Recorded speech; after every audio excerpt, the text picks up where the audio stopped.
even tomorrow. Now taking a quick look at the tropics again as of 8 o'clock or earlier this morning, it looks like the National Hurricane Center has increased the tropical potential or formation potential through the next 5 days. So yesterday it was at 40%, now we're at 50%, and you could see we're still looking at scattered clouds, some showers. Nothing has developed yet, but a few models are showing some developments. The European model rather, that went rather fast, but again, the European model is actually showing something developing. So we're either looking at a messy low or a very weak tropical depression or a weak tropical storm. Again, this is a slow-moving, developing system through the week.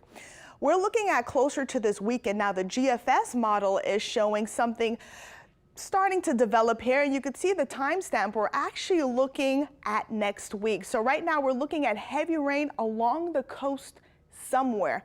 Still too early to talk about specifics, but the main threats, we're looking at heavy rain as we get closer to the upcoming weekend. So still a lot of things to look at.